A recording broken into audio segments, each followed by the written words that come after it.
விடிந்ததுமே அனலாக வீசத் தொடங்கிய கோடை வெயில் ரத்னாவின் உடலை எரித்தது. வாணியின் இடத்தில் வேறு ஒருத்தி. அந்த நினைவு நெஞ்சில் நெருப்பை கொட்டி கொண்டிருந்தது. மகளை பெற்றவள் அவள். பலவும் எண்ணி புழுங்கிக் கொண்டிருந்தாள். பொறாமையில் பொங்கி தவித்துக் கொண்டிருந்தாள். அவர்களது அடையார் பங்களா 3 சாலைகள் சந்திக்கும் முகப்பிலே அமைந்து விட்டிருந்தது. பரவலாக கிடந்த 10 கிரவுண்ட் பூமியின் நடுவே வீட்டை கட்டிவிட்டிருந்தான் அந்த வெள்ளைக்காரன். அதை வாங்கிய சிவபாதம் சில சீர்திருத்தங்களை செய்து விரிவாக்கி விட்டிருந்தார். நுங்கம்பாக்கத்து சிறிய பங்களாவிலிருந்து குடும்பத்தை கிளப்பி அங்கே கொண்டு வந்திருந்தார். அவர் பேச்சுக்கு எதிர்பேச்சு ஏது? அவர்தான் வீட்டின் சர்வாதிகாரியாச்சே. பளிச்சென்று வீசிய வெயில் காம்பவுண்ட் சுவற்றில் வாயிலை ஒட்டி சாலையை பார்த்து கொண்டிருந்த கணேசர் சிலை மீது விழுந்தது. பிள்ளையார் ரத்னாவின் ஏற்பாடு. தெருக்கூத்து வீடாச்சே, இன்னும் என்னென்ன இடர்கள் வருமோ என்ற கவலை. மேற்பார்வையிட வந்த சிவபாதம் முதலில் அதை பார்த்துவிட்டு குதித்தார். பின்னர் ஏனோ அடங்கி போனார். அன்று அவர்கள் வீட்டில் கல்யாணம். காலை முகூர்த்தம். கோடம்பாக்கத்து வீரப்பன் தெருவில் இருந்த எழிலரசி மண்டபத்தில் தான் கல்யாணம். காலையிலேயே எல்லோரும் சீக்கிரம் கிளம்பிவிட வேண்டும் என்று கிழவரின் உத்தரவு. செவ்வாய் வெள்ளிக்கிழமைகளில் மட்டுமே தான் வாசல் பிள்ளையாருக்கு அபிஷேகம். மற்ற நாட்களில் ஈரத்துணியால் சிலையை துடைத்துவிட்டு சந்தனம் குங்குமம் வைத்து கும்பிட்டு விட்டுத்தான் அவள் வீட்டு வேலைகளை கவனிப்பது வழக்கம். அவசரமாக சிலையை துடைத்து பொட்டு வைத்து கொண்டு வந்த பூக்களை பாதங்களில் போட்டு சூடம் காட்டி நிமிர்வதற்குள் அவளுக்கு இடுப்பு கத்தரித்தது. சுரீர் என தாக்கிய வெயிலில் முகத்தில் பூத்த வியர்வை துளிகள் மார்பை நனைத்தது. கல்யாணத்திற்கு கட்டிக்கொண்டிருந்த காஞ்சிபுர பட்டு சேலை உடலில் கனத்து தொலைந்தது. அதன் ஜருகி கரை கழுத்தை உறுத்தியது. இடையிலிருந்த கைக்குட்டியை உருவி முகத்தை துடைத்து கொண்டு நிமிர்ந்தாள். அப்பொழுது சாவி குத்தின் மீது லேசாக கைப்பட்டது. உடனடியாக ஒரு ஏக்க உணர்வு. அதிகாரம் கை மாறப்போகிறது என்றதொரு பயம். அதனால் ஏற்பட்ட பொறாமை நெஞ்சை குலுக்க அவள் பெருமூச்சுடன் வீட்டை உற்று பார்த்தாள். கல்யாண வீடா இது? அவளது சிந்தனையின் எதிரொலி போல் குரல் கொடுத்தான் சசிதரன். ஆண்டி, வாசல்ல வாழை மரத்தை கட்டி வைக்காட்டி இந்த வீட்டில் கல்யாணம் நடக்கிறதுன்னு யாருமே நான் சொல்ல மாட்டாங்க, நம்பவும் மாட்டாங்க. அத்தனை ஒரு அமைதி. வேடிக்கையாக சிரித்து கொண்டு அங்கே வந்து நின்றான். கல்யாண மாப்பிள்ளையின் தம்பி அவன். ஆனால் மாப்பிள்ளையை தோற்கடித்த அலங்காரம். அவன் தயாராகி விட்டிருந்தான். கண்ணா பெண்ணானும் பேசாதே, அவர் காதில் பட்டால் ரத்னா எச்சரித்தாள். சக்கர நாற்காலியை அவர் உருட்டி கொண்டு வராத தொலை தூரத்தில் இருக்கிறோம். கவலையை விடுங்கோ. வீட்டுக்கு வச்சிருக்கிற பெயரை பாரு, அன்னம். ஏன் கோழின்னு வைக்கக்கூடாது? பெரிய சென்டிமெண்ட். கேட்டின் ஓரத்தில் சுவற்றில் பளிச்சிட்ட பித்தளை தகட்டை பார்த்தான் வெறுப்புடன்.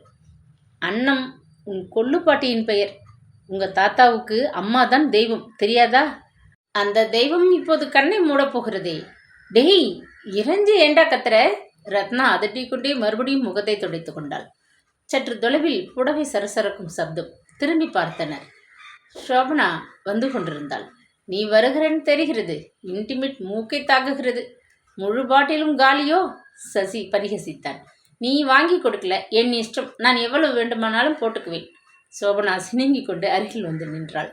அண்ணனுக்கும் தங்கைக்கும் சதா தர்க்கந்தான். அது இன்னைக்கும் தேவையா? ரத்னா கடிந்து கொண்டாள். பார்த்தீங்களா ஆண்டி, இவளுக்கு மட்டும் விலை உயர்ந்த புடவை வாங்கியிருக்கிறாங்க. இந்த வீட்டில் முதல்ல கல்யாணம் நடக்கிறது. உனக்கேன் குறை? மனசுக்கு பிடிச்சதை வாங்கிக்கோன்னு தாத்தா சிரிச்சுண்டே சொன்னார். நான் ஜமாச்சிட்டேன். ஒன்று கவனிச்சிங்களா ஆண்டி? தாத்தா சிரிச்சால் நமக்கு அவர் மேலே இருக்கிற பயம் கூட சட்டுன்னு மறந்து போகிறது. முதல்ல கல்யாணம் நான் சொன்னார். முகம் இறுகி போனாள் ரத்னா. ஆண்டி, நீங்கள் வருத்தப்படக்கூடாது. நாங்கள் 2 பேரும் உங்கள் பக்கம்தான். எங்களுக்கு இந்த கல்யாணம் கொஞ்சமும் பிடிக்கவே இல்லை. நுங்கம்பாக்கத்து வீட்டில் நாம் இருக்கும்போது அண்ணனுக்கு நடந்த அந்த கல்யாணத்தை நினைச்சு பார்க்கிறேன். ஆபுஷ்பரியில் கல்யாணம். அப்போது என் பள்ளிக்கூடத்து சிநேகிதிகள் ஒரு பட்டாளமே வந்து வீட்டை 2 பண்ணி விட்டாங்க. இப்போது எங்கள் காலேஜ் ஃப்ரெண்ட்ஸுகளுக்கெல்லாம் அழைப்பு கிடையாதுன்னு தாத்தா கண்டிப்பாக சொல்லிவிட்டார். அவங்கள கூப்பிட்டா எனக்கு தான் அவமானம். கோடம்பாக்கத்தில் ஒரு சந்தில் இருக்கிற அந்த மண்டபத்தை பார்த்துட்டு உன் தாத்தா பெரிய கருமின் என்னை கேலி செய்வாங்க. கல்யாணம் முடிஞ்சதும் நான் காலேஜிற்கு போனால் என் சிநேகிதர்கள் என் தலையை உருட்டுவாங்க. இது உன் கல்யாணமா? உன்னை அவர்கள் விரட்டுறதுக்கு? ரத்னா எரிச்சலோடு கேட்டாள். சசி பேச்சை மாற்றினான். தி டையிங் ஸ்வானை பற்றி டாக்டர் என்ன சொன்னார்? சசி, கிரிச்சிட்டாள் சோபனா. பாட்டியின் உடல்நிலைமை மோசமாக இருக்கு. அதை பத்தி வேடிக்கையாக பேசக்க உனக்கு வெக்கமாக இல்லை? தாத்தா காதில் பட்டால் சுட்டு போசிக்க விடுவார். அண்ணம்மா பாட்டி அவருக்கு தாயார், நமக்கு கொள்ளு பாட்டி, வயது 90. 3 வருஷமா படுக்கையில் இருக்காங்க. இப்போ உடம்புக்கு அதிகமாகி விட்டது. இன்னைக்கோ நாளைக்கோன்னு இழுத்துக்கிட்டு இருக்காங்க. டாக்டர் கூட கை விரிச்சிட்டார். அதை நான் இங்கிலீஷில் சுருக்கமாக சொன்னேன். தப்பு என்ன? போதும், வாயை மூடு. ரத்னா அதட்டினாள். தாத்தாவுக்கு தன் தாய் மேல ரொம்ப பற்றுதல்.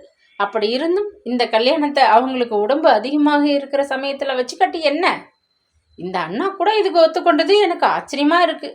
இதுவரை அண்ணாவுக்கு எத்தனை இடத்தில் பெண் பார்த்தாங்க. வாணி அன்னைக்கு பிறகு கல்யாணமே வேண்டாம்னு இருந்தவர் திடீர்னு மனசு மாறியது அதிசயத்திலும் அதிசயம். தாத்தா பணப்பையின் சுருக்க இழுத்து பிடிக்க ஆரம்பிச்சிட்டார் இல்லையா? நமக்கு கூட பாக்கெட் மணி எப்படி குறைச்சிட்டார். அண்ணனுக்கும் இதே கதி. அதுக்கு பயந்து கொண்டு அண்ணா ஒப்புக்கொண்டு விட்டார். எல்லாம் பணம் படுத்தும் பாடு. உரத்த குரலில் சிரித்தான். இல்லை ஆண்டி, அண்ணா சொல்றது தவறு. நீங்க இந்த வெள்ளிக்கிழமை வீட்டில் இல்லை. அப்போ அந்த பெண்ணும் அவள் அண்ணனும் இங்கே வந்தாங்க. தாத்தா தான் நம்ம வீட்டு பென்ஸை அனுப்பி அவங்க தங்கி இருக்கிற இடத்துல இருந்து அழைத்து வர செய்தார். என்ன நடக்கிறதுன்னு வேடிக்கை பார்த்து கொண்டிருந்தேன். நம்ம ஆஃபீஸ் மேனேஜர் வெங்கடேசன் மனைவி ரேவதி தான் ஆரத்தை சுற்றி உள்ளே வரவேற்றாங்க. ரத்னாவின் தாடை தசைகள் அசைந்தன. கோபத்தில் பற்களை கடிப்பது புலப்பட்டது. கோபத்தை தூண்டி விடுவது சோபனாவுக்கு பிடித்த காரியம். கல்யாணத்துக்கு முந்தைய வலது காலை எடுத்து வச்சு உள்ளே வந்து விட்டாளா ராணி? சீறினாள் ரத்னா. நான் கோவிலுக்கு போய் தொலைஞ்சிருந்தேன். அந்த கன்றாவியை யாரு பார்த்தா? நீ கூட உடனே என்கிட்ட சொல்லலை. மற்றதற்கெல்லாம் ஓடி வருவேன். இது மறந்து போச்சா? கோச்சிக்காதீங்க ஆண்டி. அன்னைக்கு ராத்திரி நானும் சசியும் அந்த ஹாரர் பிக்சர் பார்க்க போயிருந்தோம். அதை பார்த்துட்டு வந்த பிறகு பயத்தில் எனக்கு தூக்கமே இல்லை. வேறு நினைப்பே இல்லை. அண்ணம்மா பாட்டிக்கு உடம்பு முடியாமல் இருக்கிறதல்லவா? அவங்க கிட்ட நேரே வந்து ஆசை வாங்கி கொள்ளத்தான் தாத்தா இப்படி ஒரு ஏற்பாடு செய்திருப்பார். அவர் செய்கிற காரியங்கள் ஒவ்வொன்றுக்கும் ஒரு காரணம் இருக்கும். சசி சமாதானம் சொன்னான். அண்ணா இந்த கல்யாணத்துக்கு ஏன் ஒத்துக்கொண்டார்னு எனக்கு புரிந்து விட்டது. புதிதாக வரப்போகிற அண்ணி அனுராதா பார்க்க ரொம்ப அழகாக இருக்காங்க. வாணி போலவா? அடக்க மாட்டாத ஆத்திரத்துடன் கேட்டாள் ரத்னா. தலைமுடி அத்தனை நீளம் இருக்காது, ஆனாலும் நெளிந்து சுருண்ட அடர்த்தியான முடி. வாணி அண்ணி போல மூக்கு அத்தனை கூர் இல்லை, ஆனாலும் கலையான முகம், நல்ல நிறம். தாத்தா என்னமோ சொன்னார். அவங்க சிரிச்சாங்க. டூத் பேஸ்ட் விளம்பரத்து பெண் போல வரிசையான பற்கள், மயக்கும் சிரிப்பு. எனக்கே அவங்கள பார்த்து என்னமோ மாதிரி ஆயிடுத்து. அண்ணா சொக்கி போயிட்டார். அதுதான் உண்மை, சோபனா விவரித்தாள். ஆண்டி, நீங்களே இன்னும் கொஞ்ச நேரத்தில் கல்யாண மண்டபத்தில் பார்க்க போறீங்க. இவ சொல்றத நம்பாதீங்க. இவ சிநேகிதிகள் எல்லோரையும் ஜீனத், அமன், ஹேமமாலின்னு புகழ்ந்து விடுவா. கிட்ட பார்த்தா நம்ம வீடு கூட்டும் குப்பமாவே அவங்கள விட ரொம்ப அழகுன்னு சொல்வேன். உரத்து சிரித்தான். ரத்னா புன்முறுவல் அளிக்க முயன்றாள். சோபனா சினுங்கினாள். அது சமயம் டிரைவர் பொன்னையா கேட்டை தாண்டி எட்டி பார்த்தான். அம்பாசிடரில் உங்களை எல்லாம் கல்யாண மண்டபத்திற்கு அழைச்சிட்டு போகும்படி ஐயா உத்தரவு, அமுத்தலாக சொன்னான். சிவபாதம் சக்கரவண்டியை தள்ளிக்கொண்டு முன்னறைக்கு வந்திருந்தார். குற்ற உணர்வுடன் மூவரும் அவரை கண்டு தயங்கினர். காலை 8 மணிக்கே நீங்கள் எல்லாம் மண்டபத்தில் இருக்க வேண்டாமா? இது நம்ம எடுத்து நடத்தும் கல்யாணம். ஏனோ தானோன்னு இருக்க முடியாது. சீக்கிரம் கிளம்புங்கோ. மணி இப்போ 7:30 ஆக போகுது. தமது கை கடிகாரத்தை பார்த்துவிட்டு சீறினார் அவர் கோபத்துடன். நாங்கள் ரெடி தாத்தா. கேவல் குரலில் அண்ணனும் தங்கையும் பதில் கொடுத்தனர். வீட்டில் அம்மாவை பார்த்துக்க யாராச்சும்? ரத்னா வார்த்தைகளை விழுங்கினாள். சிவபாதம் அவளுக்கு தூரத்து உறவு பெரியப்பா என்று வாய் நிறைய கூப்பிடுவது வழக்கம். பயத்திலே பெரியப்பா தொண்டைக்குள்ளேயே நின்று விட்டார். முக்காலும் நரைத்து விட்ட தமது மீசையை இடது கரத்தால் மெல்ல தடவி கொண்டார் அவர். அம்மாவை கவனிச்சிக்க முழு நேரத்துக்கு நர்ஸ் அமர்த்தி இருக்கோம். அதனால நீங்க எல்லோரும் மண்டபத்துக்கு கிளம்பலாம். 1/2 மணியில் நான் ஜெயக்குமாரோட அங்கே வந்து சேர்ந்துடுவேன். முகூர்த்தம் 9:10 ஞாபகம் இருக்கு இல்லையா? அதட்டலாக கேட்டுவிட்டு வண்டியை தாமே திருப்பி கொண்டு வேகமாக கைகளால் தள்ளியபடியே அங்கிருந்து மறைந்தார். உறைந்து போயிருந்த சசிக்கு அப்பொழுதுதான் மூச்சு வந்தது. தோள்களை அசட்டையாக குலுக்கினான். தங்கையை பார்த்து புன்முறுவல் அளித்தான். சீஃப் உத்தரவிட்டாச்சு, இனிமேலும் தாமதிக்க முடியுமா? ஏளனமாக சொன்னான். இந்த பேச்செல்லாம் தாத்தாவுக்கு பின்னால் தான். அவர் முன்னால் நீ ஒரு ஆட்டுக்குட்டி. ஷட்டப். எரிச்சலோடு பதில் அளித்துவிட்டு தன் கைப்பையை எடுத்து வர சோபனா விரைந்தாள். எழிலரசி மிகவும் சிறிய மண்டபம். பொறுக்கி எடுத்து அனுப்பிய அழைப்பிதழுக்கு இணங்கி வந்திருந்தவர்கள் 200 பேருக்கு மேல் இருக்காது. அதில் பலர் சிவபாதத்தின் தொழிற்சாலையில் வேலை பார்த்து கொண்டிருந்தவர்கள். பெண்கள் பகுதியில் 2வது வரிசையில் கழுத்து வலிக்க எட்டி பார்த்தபடி ரத்னா உட்கார்ந்திருந்தாள். தகரக்குறையை பொத்துக்கொண்டு வெயில் நெருப்பை இறைத்து கொண்டு இருந்தது.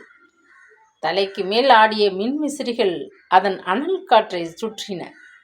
வியர்த்து ஆடை தெப்பலாகி நாற்காலி இடுக்கில் சிக்கிக்கொண்ட புடவை தலைப்பை இழுத்து சரிபடுத்தி கொண்டு தவித்தபடி இருந்தாள். மணமகன் மேடையில் வந்து அமர்ந்து கொண்டான். மாலையும் கழுத்துமாக அவனை பார்த்தபோது பாறாங்கல்லாக வேதனை அவள் நெஞ்சை அடைத்தது. நாதஸ்வரம் காதை கிழித்தது. சந்தனம் மல்லிகை கலர்ந்த கதம்ப மனம் என்னென்னவோ துன்ப நினைவுகளை கிளறிவிட கண்கள் பணிக்க கீழுதட்டை கடித்து கொண்டு பேச பிடிக்காது உட்கார்ந்திருந்தாள். மணமேடை அருகே சக்கர வண்டியில் கம்பீரமாக அமர்ந்திருந்தார் சிவபாதம். சசி அங்கிருந்த வாலிபர் சிலருக்கிடையே மறைந்து கொண்டிருந்தான். நாற்காலியில் இருந்தபடியே லைட் ஹவுஸாக சுழன்ற தாத்தாவின் பார்வை அவன் வாயை அடைத்து விட்டிருந்தது. கல்யாண வீட்டுக்கு உரித்தான கலாட்டா, சிரிப்பு, கும்மாளம் ஒன்றுமே இல்லை. சோபனா அருகில் நின்ற ஒரு இளம் பெண்ணுடன் அடிக்குரலில் கிசுகிசுத்து கொண்டிருந்தாள். மணப்பெண்ணை வரச் சொல்லுங்கோ. புரோகிதரின் குரல் நாதஸ்வரத்தின் நடுவே ஓங்கி ஒலித்தது. எல்லோர் கவனமும் அந்த பக்கம் திரும்பியது. ரத்னா நெஞ்சில் ஒரு படபடப்பு, மூச்சு முட்டிவிட்டது போன்றதொரு பரபரப்பு. திரும்பி பார்த்தாள். 2 தோழி பெண்களின் இடையே கழுத்தை மாலைகள் நிறைக்க, இடுப்பில் ரோஜா வண்ண தகடி சேலை மின்ன, மணப்பெண் கோலத்திலே அவள் வந்து கொண்டிருந்தாள். பெண்கள் பகுதியில் லேசான சலசலப்பு, கசமுசவென்ற பேச்சு. பெண் ரொம்ப அழகாக இருக்கிறாளே, சாதாரண இடம்தானா? ஆனாலும் பெண் லட்சணமாக இருக்கிறாள். சசிக்கு மகிழ்ச்சி பிடிபடவில்லை. ஷ்வைங் என்று சீட்டி அடிக்க வேண்டும் என்று ஆவேசம். மீசையை தடவியபடி அவன் பக்கம் தன் கண்களை உருட்டிய சிவபாதத்தை பார்த்து விட்டான்.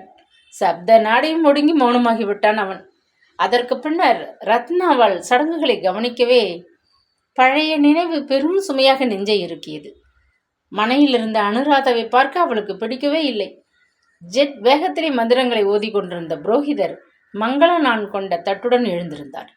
சிவபாதத்தின் முகத்திலே பெரிய சிரிப்பு. கட்டுக்கொள்ளாத கத்தை மீசைகள் இருபுறமும் லேசாக புரண்டு ஆடின.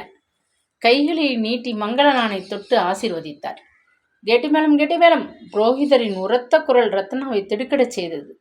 விழித்து கொண்டாள். தகர கொட்டகை அதிர மேளம் கொட்ட, நாதஸ்வரம் ஒலிக்க, வந்தவர்கள் மலர் தூவி வாழ்த்த, சோபனா பின்னாலிலிருந்து உதவ, ஜெயக்குமார் அனுராதாவின் கழுத்திலே தாலி கயிற்றை கட்டி முடிச்சிட்டு கொண்டிருந்தான். வாழ்த்திய கையோடு வந்தவர்கள் சாப்பிட பறந்து விட்டனர். 2வது 3வதாக வேலைக்காரர்களும் மற்றவர்களும் உண்டு முடித்து விட்டனர். மணப்பெண் கனமான கூரை சேலையை களைந்து வேறு உடுத்தி கொண்டு தங்கள் அறைக்குள் சென்றாள்.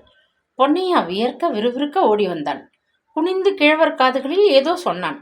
ஒரு கணம் அந்த பிரகாசமான முகத்தில் கவலை நிழலாடியது போன்ற தோற்றம். தூரத்திலிருந்து ரத்னா பார்த்து விட்டாள். பொன்னையா ஏன் பதறுகிறான்? என்ன நடந்து விட்டது?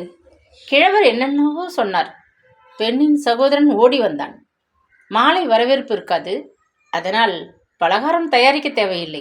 சமையற்கட்டை மேற்பார்வையிட்ட சங்கரனின் குரல் பளிச்சென்று கேட்டது.